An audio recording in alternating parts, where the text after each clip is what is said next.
నమస్తే బీసీఎన్ న్యూస్తో మీ ముందున్నది ఆనంద్ రాజ్ కుమార్. ఈనాటి వార్తలను ముఖ్యాంశాలు.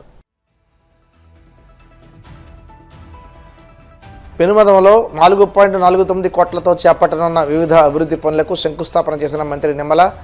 కూటమి పాలనలో రాష్ట్రం సంక్షేమం అభివృద్ధిలో పరుగులు పెడుతుందని వెల్లడి.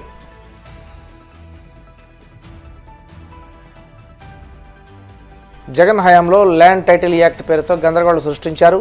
తీవ్ర స్థాయిలో విమర్శలు గుప్పించిన మంత్రి అనగాని సత్యప్రసాద్.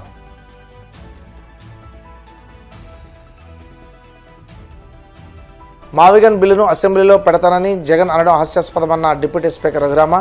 ప్రజలకు రోజు సినిమా చూపిస్తానంటే చూడడానికి ఎవరు ఖాళీగా లేరని వ్యాఖ్య.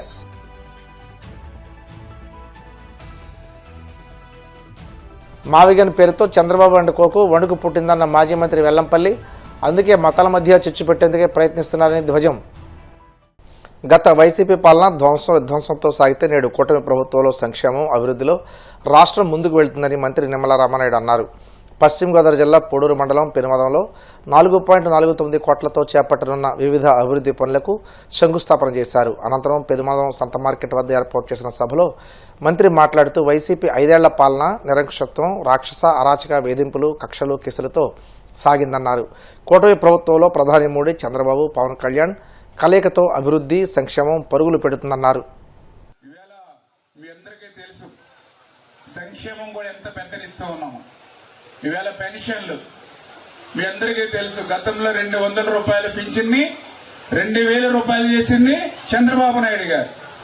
ఆ 2000 రూపాయలని 3000 రూపాయలు చేస్తానని చెప్పాడు ఒక పెద్ద మనిషి. మరి ఎంతకాలం పట్టింది దానికి 1000 రూపాయలు పెంచడానికి? ఎంతకాలం ఎంతకాలం పట్టింది? ఎంతకాలం? 5 ఏళ్లు పట్టింది 1000 రూపాయలు పెంచడానికి. మరి మనం అధికారంలోకి వచ్చినటువంటి మొదటి రోజునే మీ 4000 రూపాయలు కాదు, ఏప్రిల్లో చెప్పామని చెప్పి ఏప్రిల్, మే, జూన్ 3 నెలలు 3000 ప్లస్ 4000 7000 రూపాయలు మీకు గడప దగ్గర ఇచ్చాం. మరి ఎంత తేడా ఉందో వాళ్ళకి మనకి. ఎక్కడ 7000 రూపాయలు, ఎక్కడ 2250 రూపాయలు. 250 అతను ఇచ్చింది. మనం 7000 రూపాయలు అతను వచ్చిన తర్వాత మొదటి నెల 250 పే ఇస్తే మనం 7000 రూపాయలు ఇచ్చాం. దివ్యాంగులు ఉన్నారు. ఒక దివ్యాంగులు అంటే వాళ్ళకి ఎంత చేసినా తక్కువే. ఎందుకంటే వాళ్ళ తల్లిదండ్రుల మీద, కుటుంబం మీద ఎంతో భారంగా వాళ్ళని దగ్గరుండి చూసుకోవాలి. దివ్యాంగులు పాపం అడుగు తీసి అడుగు వేయలేని కుటుంబాలు చాలా ఉన్నాయి. అటువంటి దివ్యాంగులకి 2019-2024లో 3000 రూపాయలు పెంచి అమ్మఒడి చెప్పాడు కదా. ఆ రోజు మీ పిల్లలకి మేనమామగా ఉంటానని చెప్పాడు. కానీ అధికారంలోకి వచ్చాక మాట మార్చి మడమ తిప్పి ఒక పిల్లవాడికి మాత్రమే 13,000 వేసి మిగిలిన పిల్లల్ని రోడ్డు మీద వదిలేసిన పరిస్థితి. కానీ మన ప్రభుత్వం ఇచ్చినటువంటి మాటకు కట్టుబడి ఎంతమంది పిల్లలుంటే అంతమందికి తల్లికి వందనిస్తూ ఉన్నాం. 2 పిల్లలుంటే 26,000, 3 పిల్లలుంటే 39,000, 4 పిల్లలుంటే 52,000, 5 పిల్లలుంటే 65,000. ఇలా ఎంతోమంది పిల్లలుంటే అంతమందికి వాళ్ళ తల్లుల అకౌంట్లో మనం జమ చేస్తూ ఉన్నాం. అన్నా క్యాంటీన్లు 5 రూపాయలకి అన్నం పెట్టేటువంటి అన్నా క్యాంటీన్లు. మరి జగన్మోహన్ రెడ్డి వచ్చిన తర్వాత ఏం చేశారమ్మా? అన్నా క్యాంటీన్లను ఏం చేశారు? మొత్తం మూసేశారు, తాళం వేసారు. అన్నా క్యాంటీన్లు ఏం తప్పు చేశాయి? అన్నా క్యాంటీన్లు ఎవరు భోజనం చేస్తూ ఉన్నారు? ఆటో కార్మికులు వచ్చి 5 రూపాయలకి అన్నం తింటూ ఉన్నారు. భవన కార్మికులు వచ్చి 5 రూపాయలకే భోజనం చేస్తూ ఉన్నారు. ఇళ్ల దగ్గర నుంచి పొద్దుటే క్యారేజీ తెచ్చుకోలేనటువంటి కాలేజీ ఆడపిల్లలు వచ్చి 5 రూపాయలు ఇచ్చి అన్నం తింటూ ఉన్నారు. మీరు షాపింగ్కో హాస్పిటల్కో వచ్చి 100-150 పెట్టి హోటల్కి వెళ్ళి భోజనం చేయక్కర్ లేకుండా మరి అన్నా క్యాంటీన్కి వెళ్ళి 5 రూపాయలకే భోజనం చేస్తూ ఉన్నారు. అంటే ఇట్లా పేదవారికి 5 రూపాయలు పెట్టి వాళ్ళ కడుపు నింపుతూ ఉంటే అన్నా క్యాంటీన్లు కూడా రద్దు చేశాడంటే అటువంటి వ్యక్తి మనకు అవసరమా? మీరు కూడా ఆలోచన చేయాలి. 5 రూపాయలకి కనీసం డిస్పోజల్ ప్లేట్ వస్తుందా?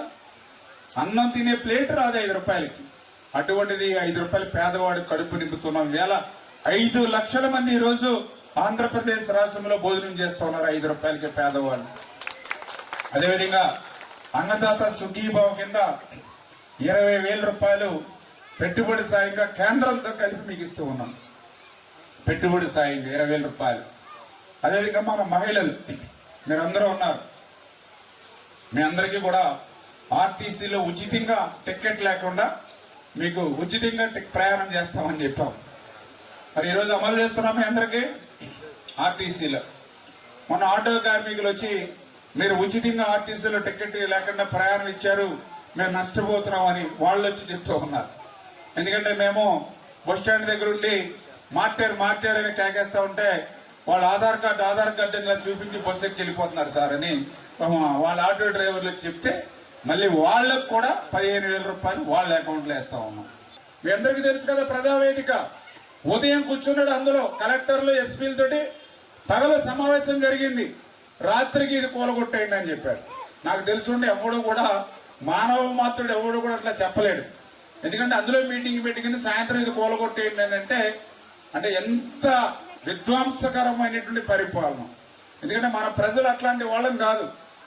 విష సర్పం మన కాటేస్తుందని తెలిసినా కూడా చాలా మంది దాన్ని చంపడానికి ఇష్టపడరు. అటువంటి సంస్కృతి మంది.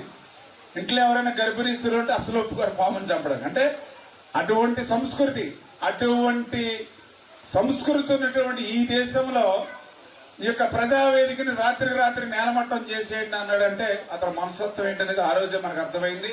ఆయన గురించి ఎక్కువసేపు మాట్లాడి కూడా మనకు అనవసరం, అతని గురించి మర్చిపోవడం మంచిది. మనం జగన్ హయాంలో ల్యాండ్ టైటిల్ యాక్ట్ పేరుతో గందరగోళం సృష్టించారని, రైతుల భూములను 21A చేర్చి ఇబ్బందులకు గురి చేశారని మంత్రి అనగాని సత్యప్రసాద్ విమర్శించారు.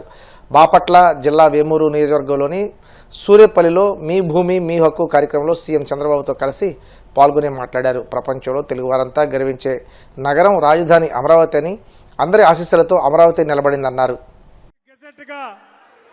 ఏదైతే పార్లమెంట్లో పాస్ అయిన తర్వాత గెజెట్గా వచ్చిన తర్వాత పెట్టిన మొట్టమొదటి మీటింగ్కి మన అధినాయకులు మనందరికి కూడా దైవ స్వరూపులు చంద్రబాబు నాయుడు గారు రావటం, మరి ఈ రోజున మీ అందరి సమస్యలు తెలుసుకుని పరిష్కరించడం కోసమే కాకుండా రాబోయే రోజుల్లో ఎలా మీ అందరి భవిష్యత్తుని తీర్చిదిద్దబోతా ఉన్నారో అది చెప్పడం కోసం రావడం జరిగింది.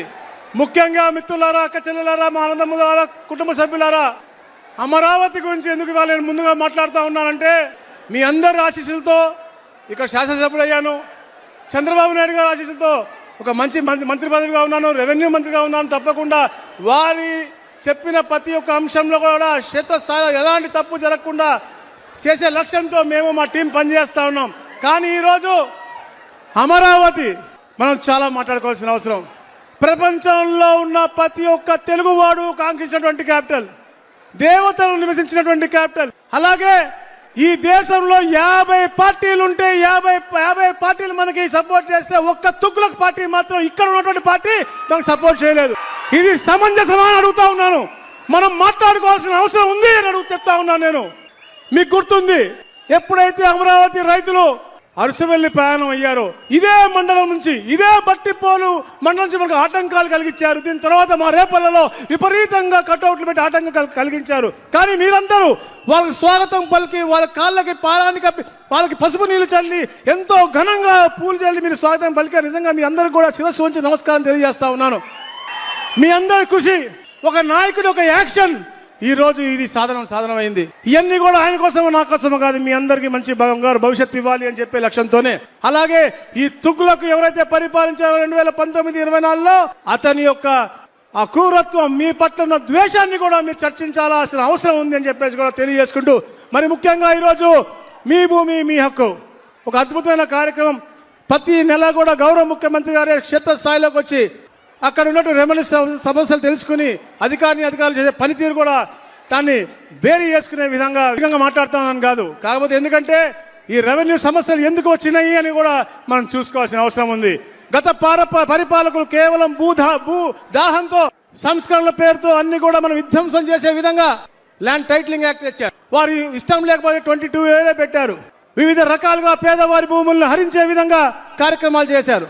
కానీ గౌరవ ముఖ్యమంత్రిగా ప్రమాణ స్వీకారం చేసిన తర్వాత తొలి సంతకంలో ఒకటైనటువంటి ల్యాండ్ టైటిలింగ్ రద్దు అనేది ఏదైతే హామీ ఇచ్చారో అది సంతకం పెట్టి మీ అందరికి కూడా ఒక నమ్మకాన్ని కలిగించారు. అన్నా క్యాంటీన్లు పెడతా అన్నాం, పెట్టాము. నైపుణ్య గణన ఉద్యోగ అవకాశాల కోసం ఉన్నాం, అది చేస్తా ఉన్నాం. ఇట్లా అన్ని కార్యక్రమాలు చేసుకుంటూ సంక్షేమం, అలాగే సూపర్ 6 అనేది క్షేత్రస్థాయిలో అద్భుతంగా అమలు చేస్తూ సంక్షేమము అభివృద్ధి రెండు కూడా సమానంగా ముందుకు తీసుకెళ్తా ఉన్నాము. మిత్రులారా, మీరు అందరూ గ్రహించాలి, ఎప్పుడు ఎలాంటి ఎన్నికలు, ఎందుకంటే నేను చెప్తాను, రెవెన్యూ సమస్యలు రాష్ట్రంలో ఎప్పటి నుంచో ఉన్నాయి, కానీ అవన్నీ కూడా క్షేత్రస్థాయిలో ప్రతి ఒక్కటి కూడా తెలుసుకుని అవన్నీ కూడా పరిష్కార మార్గం వైపు పూర్తిగా తీసుకెళ్తున్న ప్రభుత్వం ఏకైక ప్రభుత్వం మన ప్రభుత్వం అని చెప్పేసి కూడా నేను తెలియజేస్తా ఉన్నాను. ముఖ్యంగా ఈ రోజు కార్యక్రమం, పాస్బుక్ కార్యక్రమం ఏదైతే ఉందో, గత పరిపాలకుడు అతనికి ఫోటో పిచ్చితో అతని ముద్ర వేసుకున్న పాస్బుక్ మనకు అవసరమా? మనకు అవసరమా? అతని ఫోటోతో ఉన్న పాస్బుక్ ని అడుగుతా ఉన్నాను. చెప్పాలి సోదరి, నువ్వే ఉన్నావు, గట్టిగా చెప్పాలి. అవసరమా?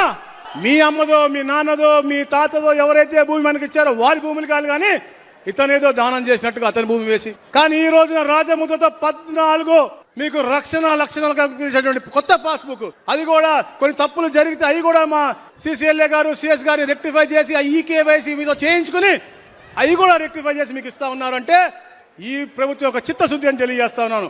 అలాగే రాళ్ల గురించి కూడా ఎన్ని కూడా గౌరవ ముఖ్యమంత్రిగా మావిగన్ బిల్లును అసెంబ్లీలో ప్రవేశపెడతారని జగన్ అనడం హాస్యాస్పదమని, అది ఎప్పటికీ జరగని పని అని డిప్యూటీ స్పీకర్ రఘురామకృష్ణరాజు తేల్చి చెప్పారు. ప్రజలకు రోజు సినిమాలు చూపిస్తామంటే చూసేందుకు ఎవరు ఖాళీగా లేరని ఘాటుగా విమర్శించారు. తనను చిత్రహింసలకు గురి చేసిన వారిని చట్టం విడిచిపెట్టదని, తమిళనాడులోని జయరాజ్ బెన్నిక్స్ కేసు తరహాలోనే ఇక్కడి దోషులకు కూడా శిక్షలు తప్పవని హెచ్చరించారు. ఈ క్రమంలోనే సునీల్ కుమార్ అండ్ బ్యాచ్కు భయం పట్టుకుందని పేర్కొన్నారు. జగన్మోహన్ రెడ్డి గారు అదే పనిగా పదే మావిగన్ వస్తుంది, నేను వస్తాను, మావిగన్ తెస్తాను ఆయన అంటున్నారు. ఈలోపు మరి అక్కడ లోకేష్ గారు అక్కడ కూర్చుని, చంద్రబాబు నాయుడు గారు అసెంబ్లీలో, నేను చైర్ చేశాను, మా స్పీకర్ గారు నేను ఇద్దరు చైర్ చేశాం, స్పష్టంగా ఇక్కడ పాస్ చేసి అక్కడ పార్లమెంట్ ఉభయ సభల్లో యాక్సెప్ట్ అయింది. అయితే దాన్ని ఉంది మళ్ళీ అసెంబ్లీలో పెడతాం, మళ్ళీ అక్కడ పంపుతామని చెప్పి ఆయన అంటున్నాడు. సో ఇప్పుడు అన్ని పార్టీలు అయిపోయినాయి, అక్కడ మద్దతు ఇచ్చారు. యువన్ పార్టీ ఏంట్రా అంటే యువజన శ్రామిక రైతు కాంగ్రెస్ పార్టీ. ఈ యూస్రా రై పార్టీ దాన్ని ఆమోదించాలి అని అంటే అక్కడ సరే ఇక్కడే రాదు, ఎలాగో అది వేరే విషయం.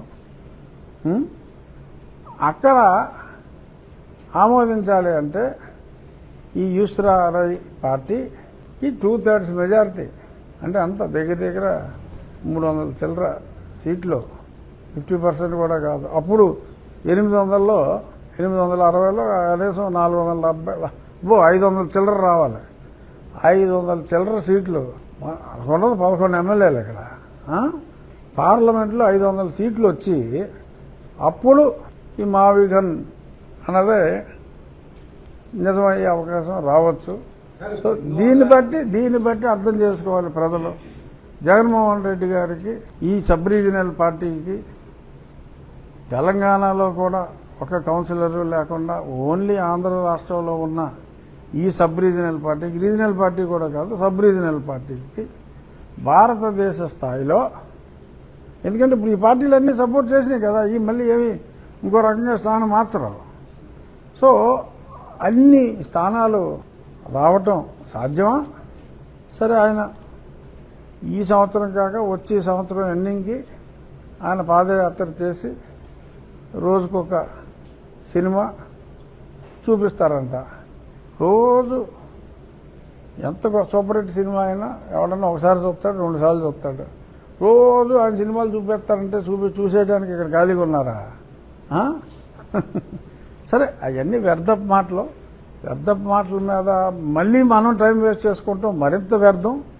అయినప్పటికీ అదే పనిగా మాట్లాడుతున్నారు కాబట్టి ఏదో ఒకసారి దాని గురించి ఆలోచించి ప్రజలు ఎవరన్నా ఉంటే ఇవేవి సాధ్యమయ్యేవి కాదు. ఎందుకంటే ఆ తీర్మానం మా అసెంబ్లీలో పెట్టాం కనుక ఇది ఒక రకంగా రాజకీయానికి దగ్గరగా ఉన్నప్పటికీ, నేను మాట్లాడకూడదు అని అనుకున్నప్పటికీ మా అసెంబ్లీలో ప్రవేశపెట్టిన తీర్మానం కనుక రాజ్యాంగబద్ధంగా అక్కడ పార్లమెంట్ అనుమతి కూడా 2 పార్లమెంట్లో తీసుకున్నారు కనుక కొంత మాట్లాడవలసిన బాధ్యత నా మీద ఉంది కనుక నేను దీని గురించి మాట్లాడాను. పార్లమెంటులో మళ్ళీ బిల్లు పెడితే రాజ్యాంగాన్నే ఓ 107 సార్లు మార్చారు. కానీ ఇక్కడ అది జరగదు.